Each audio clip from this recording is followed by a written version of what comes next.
Hi, my name is Jason with MDI, and today I'm going to give you an in-depth review of the Moza Gimbal made by Gudsen.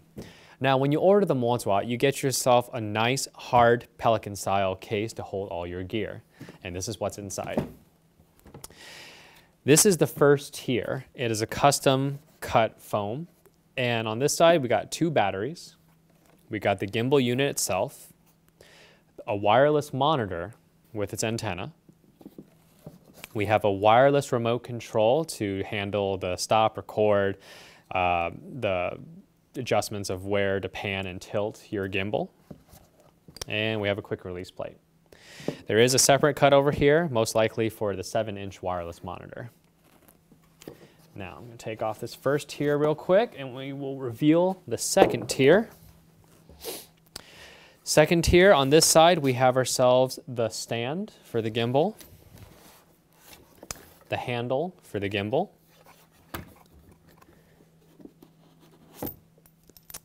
this is attachment for the wireless monitor, some tools, Allen wrenches, and it also comes with all the cables that you will need. Setting up the Moza is actually very simple. The first thing we're going to do is set up the stand that it comes with. It's completely toolless in that you don't need any tools to set it up. First, you're going to put your thumb right here on this bolt. You're going to push it, and using your index finger, you're going to pop it out of place. At this point, simply roll it about 90 degrees and let it lock in place. Do this to all 4 legs.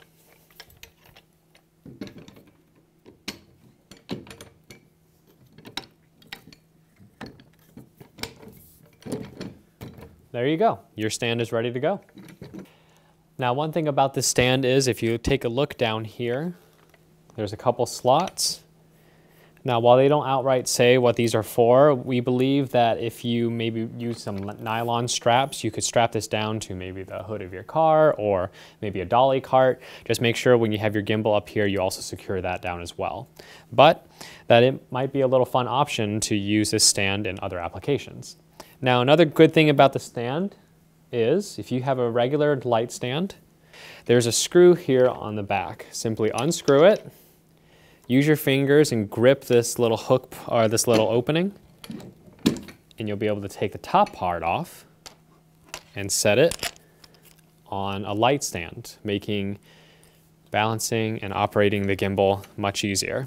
Reason you would do something like this on a set, throw a sandbag here, you'd have the gimbal right where you need it as far as height-wise, because if you have this thing just sitting around somewhere else, you know, sometimes it's just not very practical, especially if you don't have a table on set. The gimbal will be sitting where it could be potentially kicked. So this is just another way of holding the gimbal while on set. After you have the stand set up, the next thing you're going to do is put the top handles on top of the stand. Okay. You want to make sure the top bar is facing this way. Simply unscrew these handle screws, rotate them down, lock them in place, make sure they are perpendicular to the top handle. So after you get the top handle in place, the next thing you're going to do is install the gimbal itself. You want to make sure the yaw bar is facing in the back. You want to make sure that this piece here is in line with the dovetail here.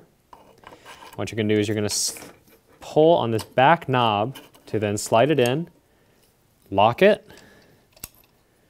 and secure it shut. Once you've attached the gimbal to the top handle, the next thing you're going to do is simply pop the battery into the back, and that's going to power on everything. It's a smart battery, which is great. Now, you see a couple dip switches here. Now, these do matter. You're going to have to check the manual to see which setting you're going to have to flip these switches to, depending on if you're using a Canon camera, a Panasonic GH4, or a Sony a7S. Now, the reason why you're going to want to set this is the wireless remote that comes with the Moza. You can stop and start recording, and in the case of Canon and Sony, you can actually rack focus with the wireless remote. Unfortunately, the Panasonic does not allow you to do so. Now the Moza is a true toolless design. As you can see, everything around here does not require a screwdriver of any kind to adjust your, to balance your camera. So if you take a look down over here first, we have two knobs right here on the side. And this is going to allow you to raise and lower the camera inside the cage, but there's no cage here. But now over here, you have two more screws. And this allows you to balance the tilt of the camera. So you can either shift this plate off to the right, or you can shift this plate off to the left. And over here, you can use this to adjust the pan by moving this back part forward or backwards. Now on the Moza, you have a quick release plate. Now they're going to fix this, but in this initial design, the quick release plate is actually reversed. So when you take a look at this and it tells you where the lens should be pointing when you're attaching this plate, you're going to actually have to flip it around the other way and attach it completely opposite in order for it to click. Because if you don't,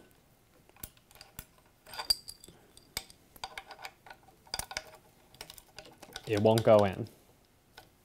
Okay. Now the next thing is this lever right here. While this may work on a tripod when you put a camera on here, what we've noticed is if you put a 7DD, Canon 7DD, the body actually gets in the way and you're unable to secure the quick release plate. It's actually a quick fix. If they can just change this into maybe like a thumb screw of some kind, a knob, or maybe just like a lever mechanism to get this to lock. But with a GH4, you shouldn't have a problem. And the last cool thing about this Moza gimbal is if you take a look down here, there are two threaded holes which can accommodate 15mm rods. So you can attach a motorized follow focus or wireless follow focus to your gimbal. Now another great thing about the Moza is this unit down here under the gimbal. If you take a look at the back, we have a USB port that goes into your camera, which allows for wireless length control, stop recording, and in terms of Canon and Sony cameras, you can rack focus. Over here we have a PAL and an NTSC switch. Because this is also the wireless transmitter to the little video monitor, you can decide which region you're going to be wirelessly streaming to. And then over here we have a USB power, 5 volts at 1 amp. So you could potentially power maybe a wireless HDMI transmitter or any other little USB devices. Now on the other side over here, you have a full HDMI port. In the front over here, we have one more power port, which I believe is to use to power your wireless motor follow focus. The Moza gimbal uses all rechargeable batteries. There's one for the gimbal that is attached to the back. There's an internal one for the wireless monitor, as well as an internal one for the wireless remote. Now, to turn it on, there is a button right here in the back. You simply have to hold that button until the lights turn on, and that will activate the gimbal. Now, the battery pack for the gimbal is going to last about 3 hours, and it takes about 3 hours or so to charge. The wireless monitor, about the same. Now, the wireless remote, on the other hand, it comes with a cord for it, but you're going to have to supply your own USB wall charger in order to charge the remote. And the remote takes the longest to charge, probably 10 hours, maybe up to 2 days, depending. But it seems to last quite a long time once it's fully charged. To attach the battery to the gimbal, just make sure that these connectors are in line with that. Simply go from here and slot it in. Then you're ready to turn it on. And for this wireless monitor, just make sure that your HDMI cable is connected. Simply turn it on with the power button to the right. And your HDMI cable is located down here. The Moza comes with a wireless remote. There's a thumb wheel up top, which allows you to pan from left and right, tilt up and down. You have a little switch here to turn it on. These are your LED status lights. So basically, this is your speed button which allows you to go either faster or slower with your tilts and pans. Simply, the further it goes to the right, the faster it goes. This is also a stop and start record button. It works on all the cameras from Canon, Sony, and Panasonic. This is your mode dial. Press once for mode 1, press 2 for mode 2, and so on. And also, if you need to calibrate your camera, simply hold the mode button down until all the lights start blinking. Now, the F and N is actually a focusing mechanism, but it only works on Canon and Sony cameras only. The Panasonic does not allow you to focus the lens. As you can see, the wireless monitor does work with the transmitter. However, it is a little bit finicky in terms of its setup, so you're going to have to mess around with it a little bit to get it to work.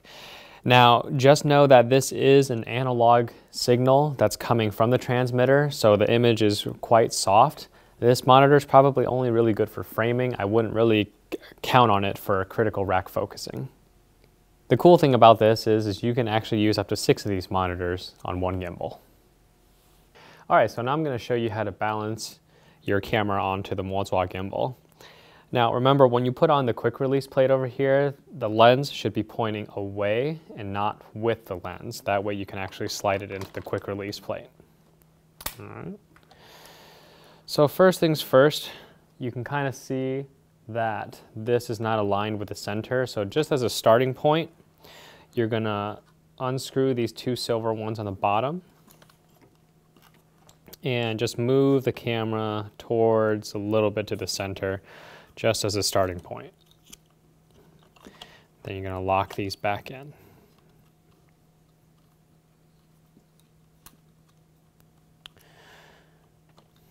All right.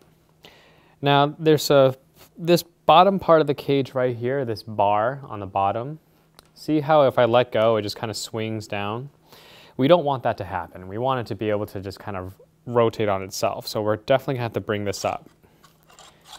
And that is done by these 2 red screws on each side. So I'm going to bring it up first just for reference.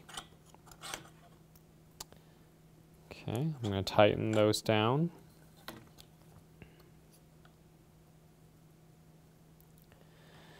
All right. So at this point you can kind of see how the gimbal is tilting this way, which means we're going to have to adjust this top bar over here, and we're going to have to slide it back just to kind of get an initial balance here of the whole thing. All right. Okay, the next look is you can tell that this thing is crooked. It's kind of slanting off this way. We need it to go back this way. So we're going to have to unscrew these silver ones on the bottom back here again. And we're going to just start inching it over towards the left until it more or less balances. There we go. Go ahead and lock that back in.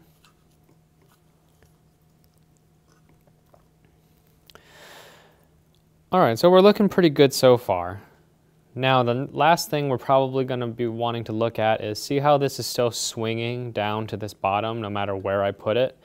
It means it's bottom heavy, which means this part is not high enough. Yeah, so we're going to have to unscrew this again. Now an easy way to check this is I will have the cage set like this. Okay, I'm going to slowly inch it upwards and kind of let go each time to see if it's still going to pitch down on its own. Yeah, so it's still pitching. Now it's not. Carefully screw one side. Okay, still looking good. Screw the other side. All right. See how it's not really moving a whole lot over here anyways? But it looks like we're still pitching backwards, which means this quick release plate, maybe there's too much weight in the back here of the camera, so we might need to shift it forward a little bit. Okay. All right. Now shifting it forward has now caused it to pitch that way. So let's move this cage back towards the right. Too much.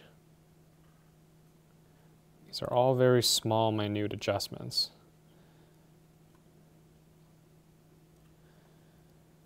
Okay.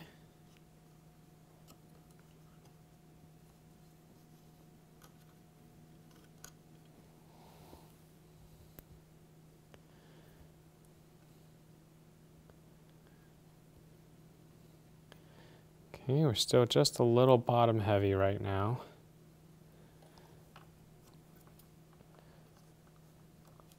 So we're going to move this cage up just a little bit more.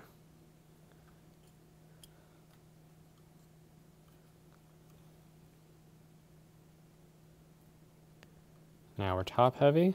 Again, these are just all minute adjustments until you get it right.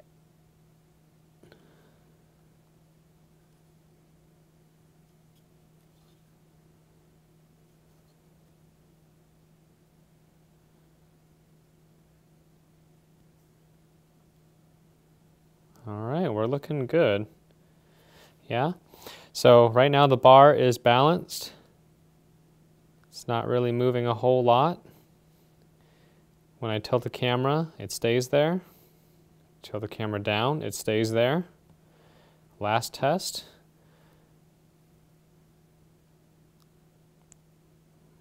All right, so we should be good.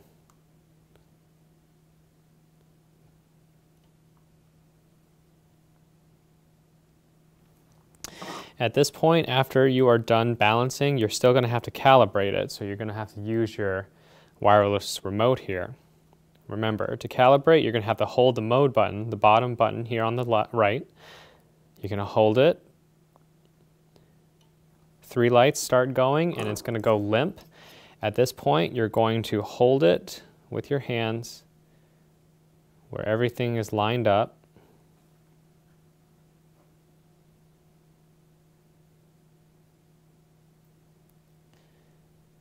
And you're just waiting for the motors to kick back in once it's done calibrating.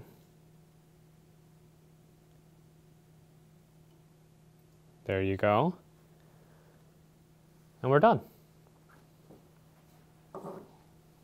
At this time, Moza is developing an app. They have an Apple iOS version already going through its paces through iTunes, so we should be seeing some kind of Bluetooth app that allows us to do some auto calibration and maybe some fine tweaks of the gimbal itself. There is an Android version being developed, but it's not going through the store yet. They're actually still working on it. So, you know, we'll be seeing those in a little bit, and when we do, we'll definitely give you another review to see how well it works. While this gimbal is quite impressive for the price range and, you know, the features that it comes with, there are a couple of things that could be done much better. Now, the first thing is not all of the screws have that kind of pull feature where you can tighten, you can pull it out, readjust it, and that way it kind of gets out of the way. So far, the only screws that allow that are the quick release plate down here and the silver ones in the back. Now, that being said, key word, all these screws are in the back. It kind of makes it a little bit hard to work with, so I would like to see these screws being moved to the front, because if it's in the front, you have much easier access and you don't have to reach around the back. If you're reaching around the back, you might accidentally knock something out of place, which I actually did when you saw that video of me balancing everything. It's not a big deal. You're still going to be able to do what you needed to do, but honestly, I think that would just make things much easier if all the screws were placed in the front. And that also being said, these silver screws have a very, very small flap over here, while these red ones have a much, much thicker flap. I would like to see this all unified and have these also have the bigger flaps, just so it makes it easier to unscrew. And then last thing, of course, this thing is a big problem, especially if you're using Canon cameras. This is just going to get in the way. And also, see how it's set back here at this moment? While it may seem minuscule, having just that little amount of weight can technically make it a little bit back heavy. So maybe if we put this somewhere where it's not going to actually influence the actual balancing of the camera. Now the remote back here, while it's still pretty good, if you take a look here, these buttons aren't exactly the most tactile of buttons, because if you take a look at the mode button here, there's actually an indent because you have to pretty much use your nail to actually get the button to work. So we would like to see at least, I don't know, maybe instead of having this plasticky cover, maybe just actually have an actual tactile button. I don't think that should be a problem, and that allows us to make sure that we hit the button correctly. Now, if you take another look here, see how the rod attachment is here and the button is set very far forward. When you have it latched on, actually I'll show you the other way here. When you have it latched on, what happens is when you're operating the gimbal, your thumb has to then do a rather huge crank just to actually get to the joystick. I think this could be easily remedied if they just take this control box and actually align it to the bottom of this rod adapter, because then the button and all the controls will be moved here. And that way your thumb does not have to crank. You can actually just operate it. It's a pretty simple fix. I'm sure they can do it. And now the last thing, one of the last things, is having a much better monitor feed, because it is, while it works, while you're moving around, it will actually kind of fizzle in and out, and you know, that could be distracting. So just having a much solid connection wirelessly would be great. At this current time, the Moza, it doesn't allow you to tilt the full range of the motors. You're probably only getting about 30 to 45 degree of tilt. And that is something they're actually fixing in a future firmware update, so I'm not terribly worried about that. There's also a mode that gimbal users call the briefcase mode. Now, while this should be capable of it, the firmware doesn't allow you to have that extreme of movements, so that's probably something they're going to be fixing in a future firmware update as well. And the last thing is for you Canon users out there, the whole concept of being able to focus your lens from the remote is awesome. However, when you're doing the focusing from the remote, your motor inside, or your focusing motor inside your Canon lens is actually stepping each way, which means there's quite a bit of a jolt as you go from near and far. So I don't know if that's something they can fix. But if they can, it would be nice if it was a smooth focus rather than stepping. While this piece of gear is definitely very exciting and of all the things that it can do, the manual unfortunately is a little bit lackluster. I think it could be written a lot more in depth, or at least just in a way to get you started. But you know, that's obviously a simple fix, and having these videos like this will also help. But it would just be nice that if you didn't have to go searching for the answer and everything is right in the manual. Overall impressions of the Moza gimbal made by Gudsen is very good. Just from the solid build to, you know, not a whole lot of wires being exposed, which is actually very important, because the last thing you want a client to think is that you built this yourself, and they might start doubting you whether you know what you're doing. This gimbal does not give off that impression at all. Minus the blue tape over here, but that's because the unit that we got, the HDMI cable that came with it was defective, so we kind of had to make do and, you know, do our own little thing. Now, the second thing that I love about this gimbal is how fast it is to set up and get ready to go straight out of the box. There's really not a whole lot of pieces to put together aside from the top handle and the gimbal itself. And then you saw how fast I was able to balance the camera from scratch, you know, 6, 7, maybe 10 minutes, and you're ready to go right away. And that is just invaluable, because having that fast of a setup time is just going to help you do more shoots, help you switch between cameras and lenses that much faster, so you get more done. And because you have all this speed of setting up, the battery life is great. You're clocking in about 3 to 3.5 hours of use, continuous use, which is actually very, very good for a gimbal. And the fact that it comes with 2 batteries, you're already looking at 6 to 7 hours of use, and that's assuming you never turn this thing off. So, you know, having that much of a durability just allows you to get more creative shots when you're doing your shoots. Traveling, when you're going to and from your shoots, the hard case that it comes with all the pre-cut foam for all the pieces is great. You know where everything needs to go. It has its own spot. Just plop it in there, lock the case, you're ready to go. It doesn't take that long to set up at all and tear down. So that's also great. You're saving a lot of time with the Moza Gimbal. And finally, check out some of the test footage that we did with this Moza.